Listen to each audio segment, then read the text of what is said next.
Hi, my name is Tabitha Delangelo, and I'm a professor of urban education at the College of New Jersey. I love storytelling and I love children's books, so thank you for joining me today while we read a book together.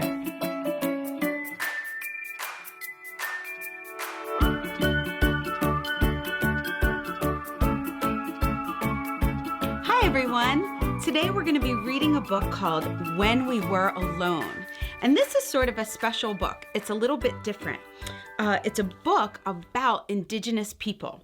And Indigenous people is another word for people who lived here in North America before the colonists arrived. So you may have heard people say Native American or American Indian, but we're going to use the term Indigenous people.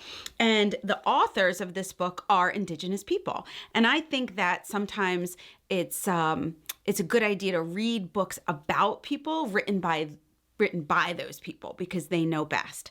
So this book is called When We Were Alone, and it has some language in it called Cree, which is one of the languages of some of the Indigenous people. And I don't know if I'm going to pronounce those words correctly, but I'm going to try my best. So when you hear them, it's another language, and Aunt Tabby's trying her best to say it right. So the book is called When We Were Alone, and it's written by David Alexander Robertson and Juliet Flett. Today I helped my kokum in her flower garden. She always wears colorful clothes. It's like she dresses in rainbows. When she bent down to prune some of the flowers, I couldn't even see her because she blended in with them. She was like a chameleon. Nokum, why do you wear so many colors? I asked. Nokum said, well, no sisam. So I think Nokum is probably the word for grandma, and no sisam is probably for granddaughter, right? So you're going to hear those words again. When I was your age, at home in my community, my friends and I wore many different colors. But at the school I went to, far away from home, they gave us different clothes to wear. All the children were dressed the same, and our clothes weren't colorful at all. We all mixed together like storm clouds. Why did you have to dress like that? I asked. They didn't like that we wore such beautiful colors, Nokum said. They wanted us to look like everybody else. That's what they looked like at their school.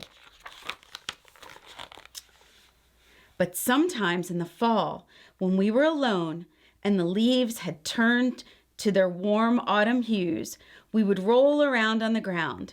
We would pile the leaves over the clothes that they had given us. We would be colorful again, and this made us happy.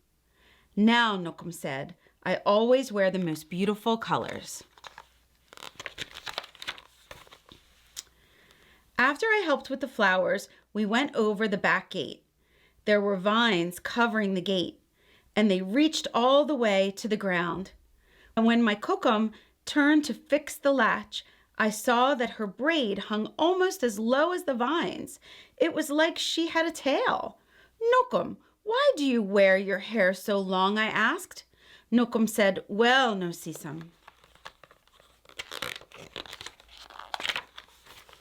When I was your age, at home in my community, that is what people have always done. It made us feel strong and proud. But at the school I went to, far away from home, they cut off all our hair.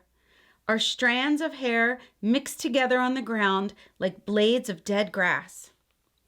Why did you have to wear your hair like that? I asked. They didn't like that we were proud, Nokum said. They wanted us to be like everybody else. But sometimes in the spring, when we were alone, and the grass had grown so long and thick in the field, we would pick up the blades from the ground. We would braid them into our short hair that they had given us, and we would have long hair again. And this made us happy. Now, Nokum said, I always wear my hair very long. After my kokum had fixed the latch, I followed her to the birdhouse. There was a bird flying through the air like a jingle-dress dancer. She fed the bird and whispered, Na pinyanis, misho, tamisi kitiyin, ta maxiyin. And her words sounded just like a poem. Nokum, why do you speak in Cree? I asked. Nokum said, well, no sisam. So that Cree poem that I just read, that I probably didn't pronounce very well, in English, it means, here, little bird, eat, so you will get big and strong. When I was your age, at home in my community, my friends and I always spoke our language. But at the school I went to, far away from home, they wouldn't let us speak our words. All the children used their language words, and we didn't understand them at all. Our voices blended together like a flock of crows. Why did you have to talk their language? I asked. They didn't like that we spoke our language, Nokum said. They wanted us to talk like everybody else. But sometimes in the summer when we were alone and our teachers weren't anywhere around the place we were, we would whisper to each other in Cree. We would say all of the words we weren't allowed to say so that we wouldn't forget them. And this made us happy. Now, Nokum said, I always speak my language. After our gardening work was done, I sat with my kokum in the backyard. Her brother came over and sat with us. He comes over all the time. We drank tea and ate bannock. The tea was hot and sweet, and the bannock was moist and warm and melted in my mouth. My kokum and my uncle talked the language like children. Nokum, why do you and Nokimo always spend time together? I asked. Nokum said, well, no sisam. When we were your age, at home in our community, being with family was the most important thing. We played with each other, did chores together, and shared everything. But at the school I went to, far away from home, they wouldn't let us be together.